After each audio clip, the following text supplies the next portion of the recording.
നമസ്കാരം. ശ്രീമദ് ഭാഗവതം മൂലം പ്രഭാഷണം ഭാഗം 452 452. ഓം ഗം ഗണപതയേ നമഃ.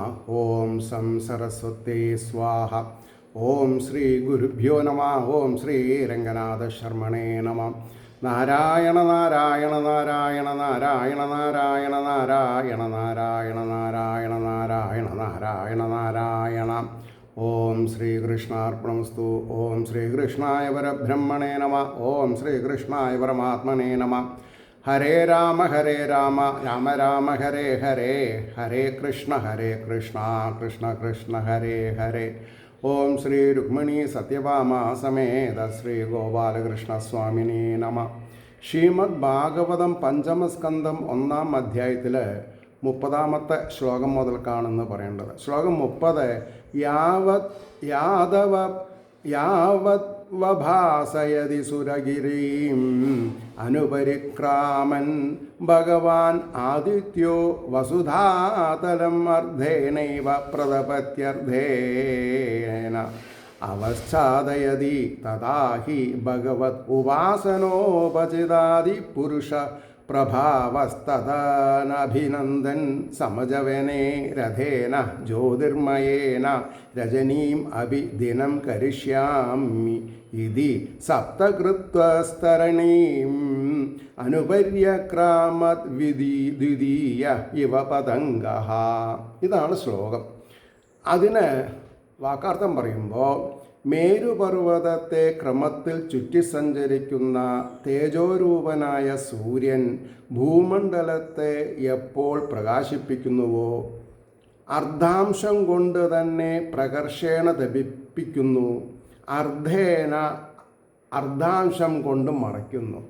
ഇത്രയും വലിയ ഒരു സയൻറ്റിഫിക് റീസണിങ് കോടാനുകോടി വർഷം മുന്നേ അല്ലേ, അതായത് 27 28 ചതുരയുഗങ്ങളാണെന്ന് പറയണു.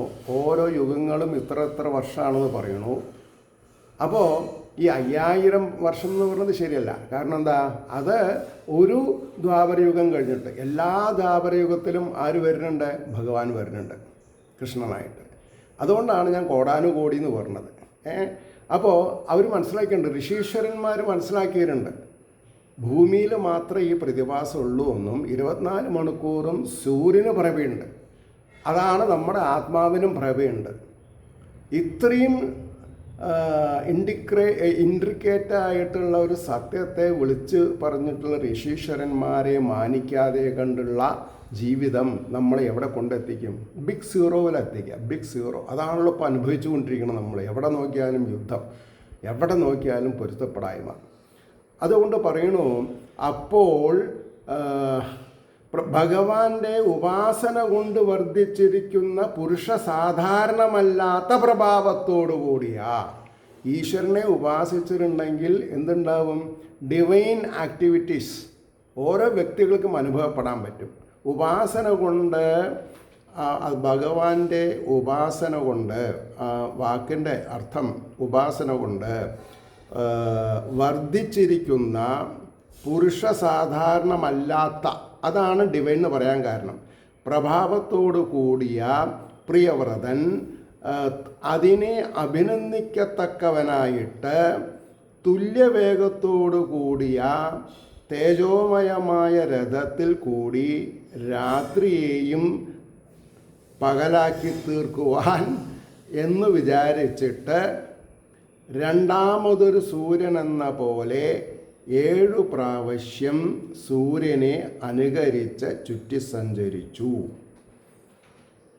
അതാണ് അലൗകിക പ്രതിഭാസം എന്ന് പറയും. ലൗകിക പ്രതിഭാസം അല്ലാതെ.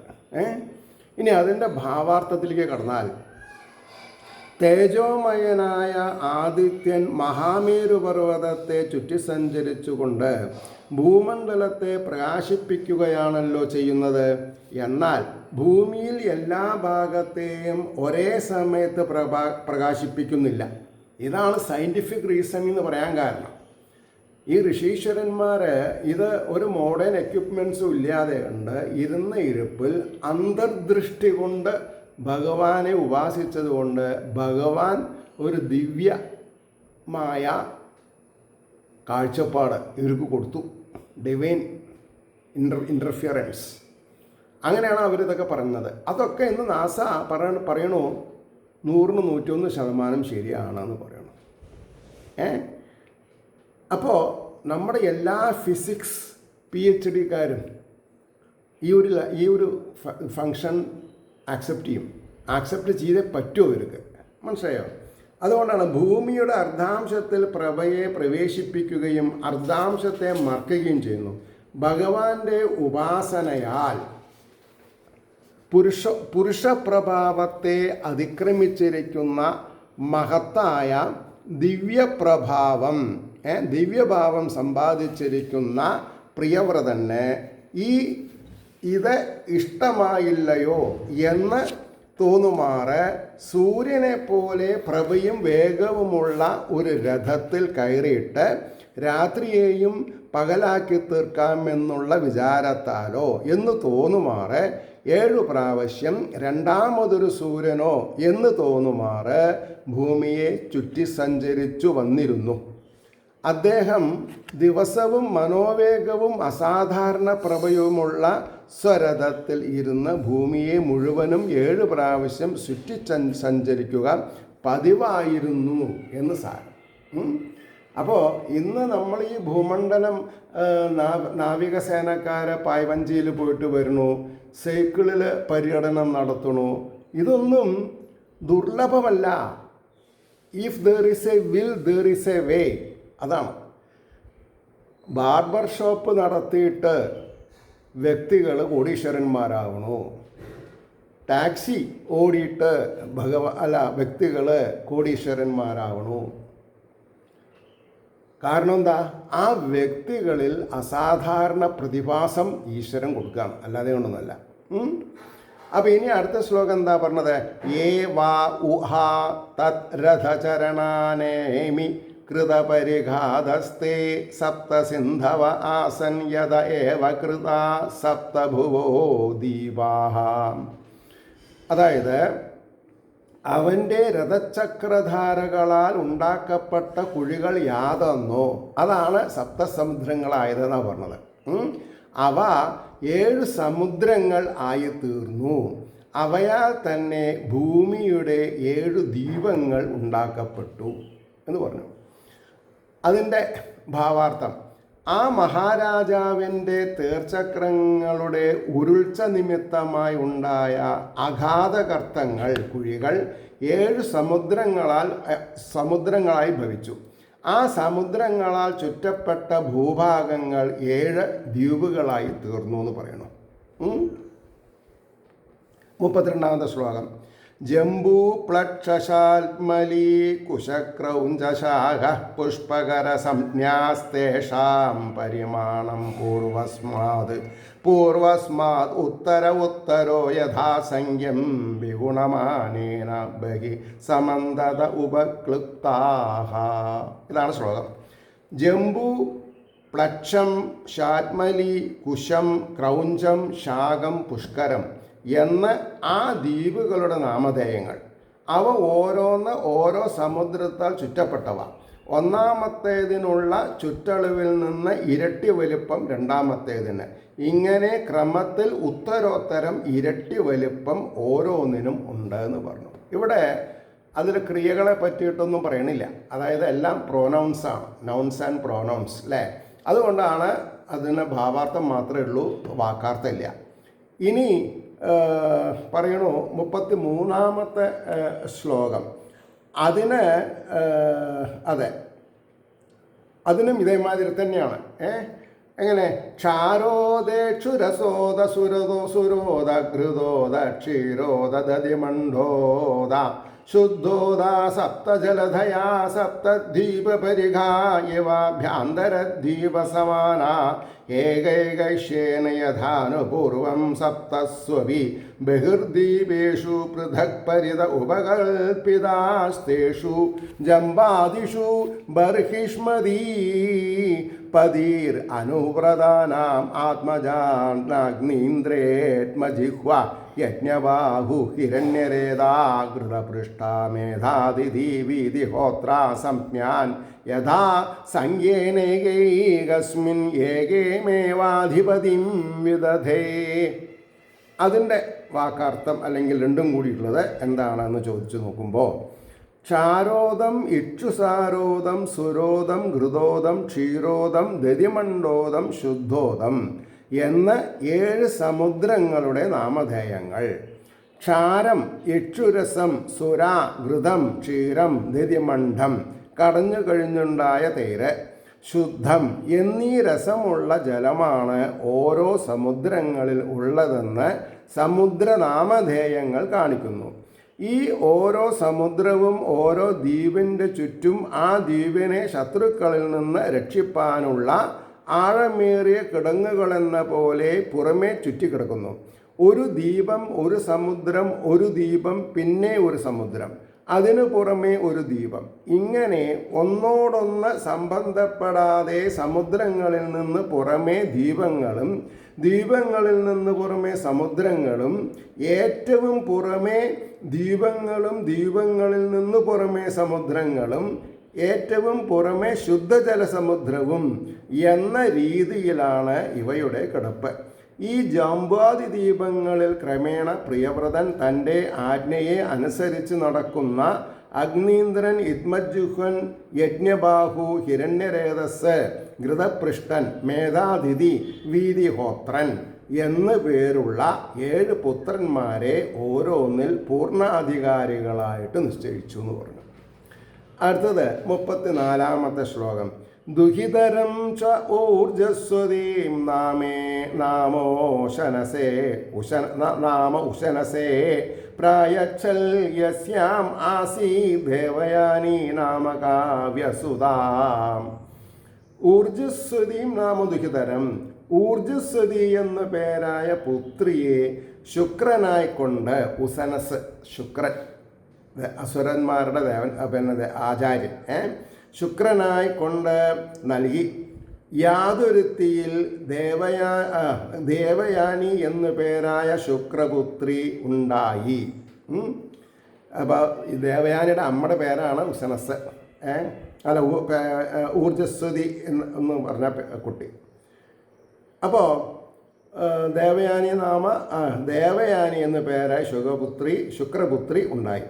ഊർജസ്വതി എന്നു പേരായ തൻ്റെ പുത്രിയെ ശുക്രമഹർഷിക്ക് കല്യാണം കഴിച്ചു കൊടുത്തു. അവളിൽ ശുക്രനുണ്ടായ പുത്രിയാകുന്നു ദേവയാനി എന്നായി. ഇനി 35-ാമത്തെ ശ്ലോകം എന്താ പറഞ്ഞത്?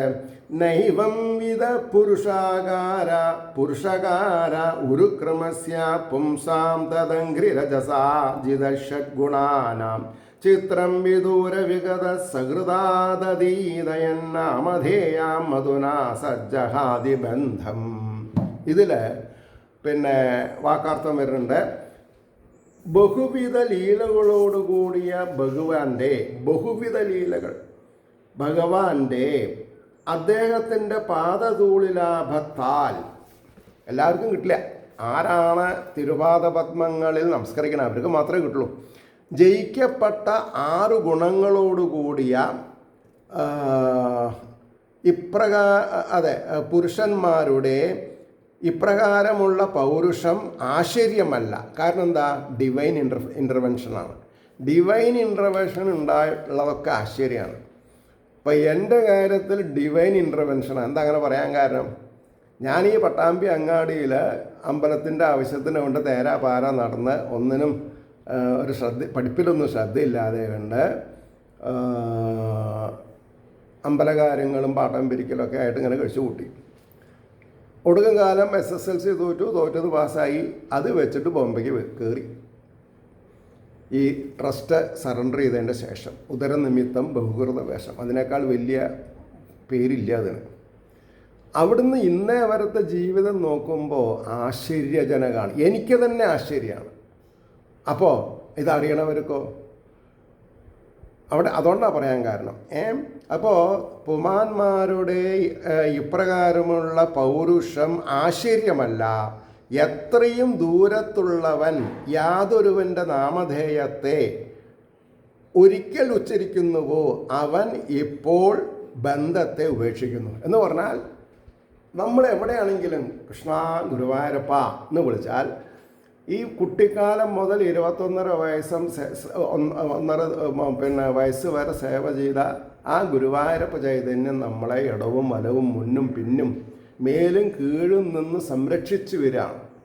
ആരെല്ലാം നമ്മളെ അപകീർത്തിപ്പെടുത്താൻ ശ്രമിക്കണോ അവർക്കൊക്കെ ചുട്ട മറുപടി കാലാന്തരത്തിൽ കൊടുത്തുകൊണ്ട്, അപ്പോൾ കൊടുക്കില്ല, കാലാന്തരത്തിൽ ഗുഡ് ഫോർ നത്തിങ് ആണ് എന്ന് പറഞ്ഞ് എഴുതി തള്ളിയിട്ടുള്ള ആൾക്കാർ ഇന്ന് എൻ്റെ അവസ്ഥ കാണുമ്പോൾ കുട്ടികളുടെ വിദ്യാഭ്യാസമാണെങ്കിലും ശരി, അവരുടെ ജോലിയാണെങ്കിലും ശരി, എൻ്റെ വ്യക്തിഗതമായിട്ടുള്ള പ്രോഗ്രസ് ആണെങ്കിലും ശരി, നിശ്ചയദാർഢ്യം എന്നും ആണ് അതിൻ്റെ പിന്നിൽ. നിശ്ചയദാർഢ്യം, വാട്ട് മേ കം. പാലം കുലുങ്ങിയാലും കേളം കുലുങ്ങില്ല, വേണ്ട.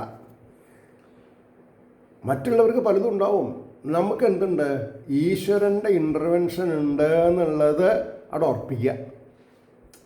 അപ്പോൾ ഭഗവാൻ തന്നെ തോന്നും, ഓ ഈ മഹാഭാവീനെ ഒന്ന് രക്ഷിച്ചളയാം. അങ്ങനെയാണ്. ഭഗവാനിൽ ആര് ശരണാഗത വത്സലനായിട്ടുണ്ടോ അവരെ ഒന്നും ഭഗവാൻ വെറുപ്പിക്കില്ല, രക്ഷിക്കും, ഉറപ്പാ. അതുകൊണ്ടാണ് പറയാൻ കാരണം. അപ്പോൾ അതാണ് പറഞ്ഞത്, ഉച്ചരിക്കുന്നവോ അവൻ ഇപ്പോൾ ബന്ധത്തെ ഉപേക്ഷിക്കുന്നു. ഏത് തരം ബന്ധത്തെ? യശസ്സും കീർത്തിയും ഇല്ലാത്ത നരകത്തെ പ്രദാനം ചെയ്യുന്ന ഭൗതിക ബന്ധത്തെ ഉപേക്ഷിച്ചാൽ മതി, ഒരു കുഴപ്പമില്ല. ഇനി അതിൻ്റെ ഭാവാർത്ഥാണ് പറഞ്ഞത്. എങ്ങനെ?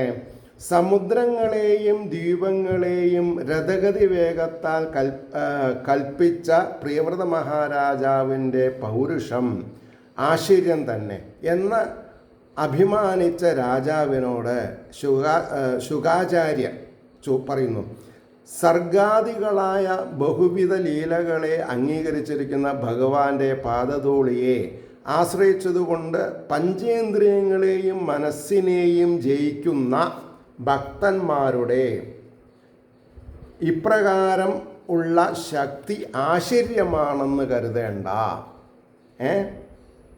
എത്രയോ താണനിലയിലിരിക്കുന്ന ചണ്ടാളാദികളിൽ ഏതൊരുവനെങ്കിലും ഭഗവാന്റെ നാഭനേയത്തെ ഒരിക്കൽ ഉച്ചരിക്കുന്നതായാൽ ജന്മമരണാദി ക്ലേശകാരണമായിരിക്കുന്ന അവിദ്യാബന്ധത്തിൽ നിന്ന് അവൻ തൽക്ഷണം മുക്തനാകുന്നു. അങ്ങനെ ഇരിക്കെ ഏകാന്ത ഭക്തന്മാർക്ക് എന്തു തന്നെ സാധിപ്പാൻ കഴിയുകയില്ല. ഇതുകൊണ്ടാണ് ഞാൻ പറഞ്ഞത്, നിങ്ങൾ കഠിനങ്ങളായിട്ടുള്ള ശ്ലോകങ്ങളെ ആവർത്തിച്ച് മുഷിയണ്ട, അതിൻ്റെ വാക്കാർത്ഥങ്ങൾ നിങ്ങൾ ശ്രദ്ധിക്കണ്ട. ഈ ആഖ്യാനം മാത്രം ഒരു 3 പ്രാവശ്യം വായിക്കൂ, from the beginning to the end. നമ്മൾ രക്ഷപ്പെടും. കാരണം ഇത്ര മനസ്സിലാക്കിയാൽ മതി, എന്ത് പാപം ചെയ്തവനും പരിഹാരമുണ്ട്. ആ പാപം റിപ്പീറ്റ് ചെയ്യാതെ കൊണ്ടിരുന്നാൽ മതി. പിന്നെയോ പശ്ചാത്തപിക്കുക. പശ്ചാത്താപത്തേക്കാൾ മനോഹരമായിട്ടുള്ള ഒരു എന്താ പറയുക പ്രതിക്രിയ ഇല്ല. അതുകൊണ്ടാണ് പറഞ്ഞത് അടുത്ത ശ്ലോകം ഇനി 36. സയേവം അപരിമിത ബലപരാക്രമ ഏകദാതു ദേവർഷിച്ചരണാനുശയനാനുപതിത ഗുണവിസർഗം വിസർഗ സംസർഗേണ അനിവൃത മിവാത്മാനം മന്യമാന ആത്മനിർവേദ ഇതം ആഹാ. ഇപ്രകാരം അപരിമിതമായ ബലപരാക്രമത്തോടു കൂടിയ അവൻ ഒരിക്കൽ നാരദരുടെ പാദങ്ങളെ ശരണം പ്രാപിച്ചതിനു ശേഷം അതോട് ചേർന്ന ഗുണവിസർഗത്തിൻ്റെ രാജ ഐശ്വര്യത്തിൻ്റെ സംസർഗം കൊണ്ട് ആത്മാവിനെ ആനന്ദരഹിതമെന്ന പോലെ വിചാരിക്കുന്നവനും, അതായത് ആത്മാവിനെ ആനന്ദരഹിതമെന്ന പോലെ വിചാരിക്കുന്നവൻ എന്ന് പറഞ്ഞാൽ ആനന്ദമാണ്, ആത്മാവ് ആനന്ദമാണ്. മനസ്സിൽ ഖേദത്തോടു കൂടിയവനുമായിട്ട് ഇതിനെ പറഞ്ഞു. എന്താ മനസ്സിൽ ഖേദം? ആത്മാവിനെ അറിയാതെ കൊണ്ട് നിന്ദിച്ചു ഉണ്ടെങ്കിൽ അതിനുള്ള ഫലം. പ്രിയവ്രത മഹാരാജാവിൻ്റെ പ്രവൃത്തിമാർഗരതിയെ വർണ്ണിച്ച ശേഷം നിവൃത്തിമാർഗ പ്രവേശനത്തെ വിവരിക്കുന്നു. അപരിച്ഛേദ്യങ്ങളായ മഹാബലപരാക്രമങ്ങളുള്ള ആ മഹാരാജാവ് ഒരു കാലത്ത് ശ്രീ നാരദരുടെ ചരണകമലത്തെ ആശ്രയിച്ചു. ആത്മവിദ്യയെ ആ മഹാത്മാവിൽ നിന്ന് ധരിച്ചു. അതിനുശേഷം രാജൈശ്വര്യങ്ങളുടെ സംഗമം നിമിത്തം ആത്മാനന്ദം കുറഞ്ഞിരിക്കുന്നുവോ എന്നുള്ള ദുഃഖം മനസ്സിൽ തോന്നിയപ്പോഴാണ് ഇങ്ങനെ പറഞ്ഞത് എന്ന് പറഞ്ഞു. അടുത്ത ശ്ലോകം 37. അഹോ അസാധ്വനിഷ്ഠിതം യദവിനിവേശിതോ അഹം ഇന്ദ്രിയൈ അവിദ്യാരചിത വിഷം അവിഷയാന്ധകൂപേ തദലമലമമുഷാ മമുഷ്യാവനിതായ വിനോദമൃഗം മാം ദിഗ്ധിഗിതി ഗർഭയാം ചകാരാം. അതായത് കഷ്ടം, അമംഗളം ആചരിക്കപ്പെട്ടു, മംഗളമില്ലാത്ത കാര്യം ഞാൻ ചെയ്യപ്പെട്ടു എന്ന് ഇദ്ദേഹം പറയണം. എന്തെന്നാൽ ഞാൻ ഇന്ദ്രിയങ്ങളാൽ അവിദ്യയാൽ നിർമ്മിക്കപ്പെട്ട വിഷയങ്ങളാകുന്ന പൊട്ടക്കിണറ്റിൽ പ്രവേശിക്കപ്പെട്ടു, ആത്മവിദ്യ വിട്ടിട്ട്. അത് മതി. ഈ സ്ത്രീയുടെ കളിക്കുരങ്ങനായിരിക്കുന്ന എന്നെ നിന്ദിക്കണം, ധിക്കരിക്കണം എന്ന് ആത്മനിന്ദ ചെയ്തു. അപ്പം അതിൻ്റെ ഭാവാർത്ഥം, പ്രിയവ്രതൻ തന്നെത്താൻ പറഞ്ഞതിനെ സ്പഷ്ടമാക്കുന്നു. അതികഷ്ടം, വിവേകിയായിരുന്നിട്ടും ഞാൻ സാധുമാർഗത്തെ ആലോചിക്കാതെ പ്രവർത്തിച്ചു പോയി. എന്തെന്നാൽ ഇന്ദ്രിയങ്ങൾക്ക് അധീനനായിട്ട് അവിദ്യയാൽ മനോഹരങ്ങളെന്ന് തോന്നിപ്പിക്കുന്ന വിഷയങ്ങളെ ആഗ്രഹിച്ചു പ്രവർത്തിച്ചതുകൊണ്ട് ആ വാക്കുകൾ അജ്ഞാനം കൊണ്ടാണ് വിഷയഭോഗങ്ങളിൽ താല്പര്യം ജനിക്കുന്നത്. അജ്ഞാനം നിലച്ചാലോ പശ്ചാത്താപമായി രക്ഷപ്പെടാം. അപ്പോൾ വെള്ളമില്ലാത്ത കിണറ്റിൽ വീണതിന് തുല്യമായി. എന്താ അങ്ങനെ പറയാൻ കാരണം? വെള്ളമില്ലാത്ത കിണറ്റിൽ വീണ തണ്ടൽ പൊട്ടും, പിന്നെ ചികിത്സയില്ല. നേരെ വെച്ച് വെള്ളത്തിലാണെങ്കിൽ മുങ്ങിത്താഴണൻ്റെ മുമ്പ് രക്ഷിക്കാൻ പറ്റും, മറ്റതൊന്നും ചെയ്യാൻ പറ്റില്ല. അപ്പോൾ പ്രവൃത്തി മുഴുവനും നിഷ്ഫലമായി ഈ സ്ത്രീയുടെ കളിക്കുരങ്ങെന്ന പോലെ ആയുഷ്കാലത്തെ കഴിച്ച ഞാൻ ഏറ്റവും നിന്ദ്യനായി തീർന്നു എന്ന് തന്നെ സ്വയം നിന്ദിച്ചു എന്നാണ് പറഞ്ഞത്. 38-ാമത്തെ ശ്ലോകം നോക്കുക. പരദേവതാ പ്രസാദാധിഗതം ആത്മപ്രത്യവ അർഷേനാനുപ്രവൃത്തേഭ്യ പുത്രേഭ്യ ഇമാം യഥാദായം വിഭജ്യ ഭുക്തഭോഗാം ച മഹിഷീം മൃതകമിവ സഹ മഹാവിഭൂതിം അപഹായ സ്വയം നിഹിത നിർവേദോ ഹൃദി ഗൃഹീതഹരിവിഹാരാനുഭാവോ ഭഗവതോ നാരദസ്യ പദവീം പുനരേവാനുസസാര എന്നാ പറഞ്ഞത്. അതായത് പരദേവതകളുടെ പ്രസാദത്താൽ പ്രാപ്തമായ ആത്മാവിൻ്റെ സാക്ഷാത്കാരത്താൽ താനെ തന്നെ സ്ഥിരമായ വൈരാഗ്യത്തോടും ഹൃദയത്തിൽ ഗ്രഹിക്കപ്പെട്ട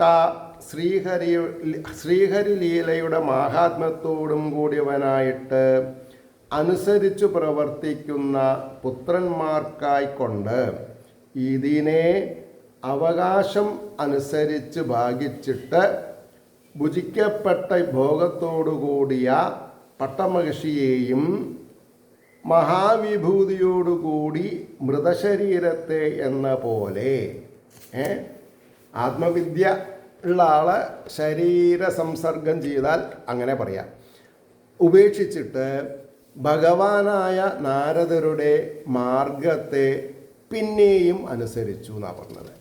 അപ്പോൾ അതിൻ്റെ ഭാവാർത്ഥം എന്താ ശ്രദ്ധിക്കാം. ഇപ്രകാരം വൃത്തിയെ വിഷയഭോഗങ്ങളെ അനുഭവിച്ച് രാജ്യപരിപാലനാദികളിൽ ഏർപ്പെട്ടിരിക്കുന്ന സമ്പ്രദായത്തെ തന്നെത്താൻ നിന്ദിച്ച ശേഷം നിരന്തരം ഉപാസിച്ചു കൊണ്ടിരിക്കുന്ന ഭഗവാന്റെ പ്രസാദം പരിപൂർണമായിട്ട് ഹൃദയാന്തർഭാഗത്തിൽ പ്രകാശിച്ചപ്പോൾ വിഷയങ്ങൾ ത്യാജ്യങ്ങൾ തന്നെ എന്നുള്ള ദൃഢവൈരാഗ്യം ജനിച്ചു. അതാണ് വേണ്ടത്. ദൃഢവൈരാഗ്യം ഉണ്ടാവാതെ കൊണ്ട് കാര്യമൊന്നും നടക്കില്ല. എന്നിട്ട് പറയണു, ശ്രീഹരിയുടെ പരിപൂർണമായ പ്രസാദം കൊണ്ടല്ലാതെ സംസാര ഉപരതി ഇല്ലെന്ന് നിശ്ചയിച്ചു. തൻ്റെ ആജ്ഞയെ അനുസരിച്ച് പ്രവർത്തിക്കുന്ന പുത്രന്മാർക്ക് രാജ്യത്തെ വിഭജിച്ചു കൊടുത്തു. ഇതുവരെ സുഖവിഷയത്വേന അനുഭവിച്ചിരുന്ന ഭാര്യയെയും രാജലക്ഷ്മിയെയും മൃതശരീരത്തെ എന്ന പോലെ ഉപേക്ഷിച്ചു. ജ്ഞാനോപദേശം ചെയ്ത ശ്രീ നാരദമുനിയുടെ മാർഗത്തെ തന്നെ രണ്ടാമതും അനുസരിച്ചു. ഇപ്രകാരം നിവർത്തിമാർഗത്തിൽ രണ്ടാമതും പ്രവേശിപ്പാൻ ഭഗവത് പ്രസാദം തന്നെ കാരണം എന്നും തീരുമാനിച്ചു, അല്ലെങ്കിൽ പറഞ്ഞു. ഇതാണ് നമ്മൾ ശ്രദ്ധിക്കേണ്ടത്. ഭഗവത് പ്രസാദമില്ലാണ്ട് ഭഗവാന്റെ വിഭൂതികളെ നമ്മൾക്ക് മനസ്സിലാക്കാൻ സാധിക്കില്ല. അപ്പോൾ അവിടെ തസ്യഹാവായേതേ ശ്ലോക, പ്രിയവ്രതന്റെ മഹിമയെ വർണ്ണിക്കുന്ന പൂർവ്വ ശ്ലോകങ്ങൾ ഉള്ളവയെ പറയാം, കേൾക്കുക. എന്താ ശ്ലോകം? പ്രിയവ്രതകൃതം കർമ്മ കോനു ഗുര്യാദ് വിനേശ്വരം യോ നേമിർനിംനൈരകരോശ്ചായം ഛായാഗ്നൻ സപ്തവാരിധീൻ. അതായത് യാതൊരുവൻ അന്ധകാരത്തെ നിരസിക്കുന്നവനായിട്ട് ചക്രധാരകൾ നിമിത്തമുണ്ടായ ഗർദ്ദങ്ങളെ കൊണ്ട് 7 സമുദ്രങ്ങളെ നിർമ്മിച്ചുവോ, പ്രിയവ്രതനാൽ ചെയ്യപ്പെട്ട പ്രവൃത്തി ഈശ്വരനല്ലാതെ ആർ അനുകരിക്കും? ഈശ്വരൻ, അതായത് അപ്പോൾ പ്രിയവ്രതന് അത്രയും ഈശ്വരീയ കടാക്ഷുണ്ട് എന്നർത്ഥം പറയണം. ഇനി അതിൻ്റെ ഭാവാർത്ഥം എങ്ങനെയാണ് പറഞ്ഞത്? യാതൊരുവൻ ഭൂലോകത്തിൽ വ്യാപിച്ചിരിക്കുന്ന അന്ധകാരത്തെ സ്വരഥപ്രഭയാൽ നിരസിച്ചുകൊണ്ട് സഞ്ചരിക്കുന്ന സമയത്തുണ്ടായ രഥചക്രവേഗത്താൽ ജനിച്ച കുഴികൾ സപ്തസമുദ്രങ്ങളായി ഭവിച്ചിരിക്കുന്നുവോ, അപ്രകാരമുള്ള മഹാകർമ്മം ചെയ്യുവാൻ ഈശ്വരനല്ലാതെ മറ്റാർക്കും കഴിയില്ല എന്നായി. പ്രിയവ്രതനിൽ ഈശ്വരൻ സ്വശക്തിയാ പ്രവേശിച്ചിട്ട് ചെയ്ത കർമ്മങ്ങളായി എന്ന് സാരം. അതന്നെ നമ്മുടെ ഉള്ളിലൊക്കെ. ഇപ്പോൾ ഒരു 9 വയസ്സായൊരു ഗംഗ പറഞ്ഞൊരു പെൺകുട്ടി, വയലിനിസ്റ്റ്, അവൾക്ക് പാടാൻ സാധിക്കാത്ത, വയലിനിൽ ശബ്ദിക്കാൻ കഴിയാത്ത രാഗങ്ങളോ പാട്ടുകളോ ഇല്ല. അപ്പോൾ ഒരു പുരുഷായസ് കൊണ്ട് സമ്പാദിക്കേണ്ട വൈദഗ്ധ്യം ഭഗവാൻ 9 വയസ്സ് കൊടുക്കണം. അപ്പോൾ ആര് പണ്ഡിതനാണോ പാമരനോ ആണോ എന്നല്ല, ആ വ്യക്തിയുടെ ജീവിത രീതി എത്രത്തോളം മറ്റുള്ളവർക്ക് ഉപകാരപ്രദമാകുന്നു അത്രത്തോളം ശ്രേഷ്ഠനാവും. ഭഗവാൻ ശ്രേഷ്ഠനാക്കുകയാണ്. അതാണ് കർത്തൃത്വവും ഭോക്തൃത്വവും നമ്മുടേതല്ല, ഭഗവാന് കൊടുക്കണം എന്ന് പറയാൻ കാരണം. ഇനി ഈ അധ്യായത്തിൽ 2 ശ്ലോകം കൂടിയുണ്ട്, അതുകൂടി കഴിച്ചിട്ട് നിർത്താം. ശ്ലോകം 40. ഭൂസംസ്ഥാനം കൃതം യേന സരിൽ ഗിരിവനാദിഭി സീമാചഭൂത നിർവൃത്യേ ദ്വീപേ ദ്വീപേ വിഭാഗശാം. യാതൊരുവനാൽ സരിദ്ഗിരി വനാദിഭി, പർവ്വതങ്ങൾ വനങ്ങൾ എന്നീ ഭേദങ്ങളോടുകൂടി ദ്വീപം തോറും പ്രാണികളുടെ സുഖത്തിനായിക്കൊണ്ട്, അതാണ് ഈ പ്രിയവ്രതൻ ചെയ്തിട്ടുള്ള മഹാകർമ്മം. എന്താ? പ്രജകളുടെ സൗഖ്യം, തൻ്റെ മമതയല്ല ഉണ്ടായത്. ഇതാണ് നമ്മൾ മനസ്സിലാക്കേണ്ടത്. ആരൊക്കെ ഈ കാലചക്ര പ്രവാഹത്തിൽ നന്നായിട്ടുണ്ടോ അവരൊക്കെ മറ്റുള്ളവരുടെ ഗുണകർമ്മ നിരൂപണത്തിന് വേണ്ടിയിട്ട് ഗുണകർമ്മങ്ങൾ ചെയ്ത് അവരുടെ ജീവിതത്തിൻ്റെ ഉന്നമനം, ശ്രേഷ്ഠതയ്ക്ക് വേണ്ടി അധ്വാനിച്ചിട്ടുള്ള ആൾക്കാരാണ്. അതുകൊണ്ടാണ് അതിർത്തിയും ഭൂമിയുടെ സ്ഥിതിയും വെവ്വേറെ ചെയ്യപ്പെട്ടു എന്ന് പറഞ്ഞു. അതിൻ്റെ ഭാവാർത്ഥം ഇത്രയേ ഉള്ളൂ.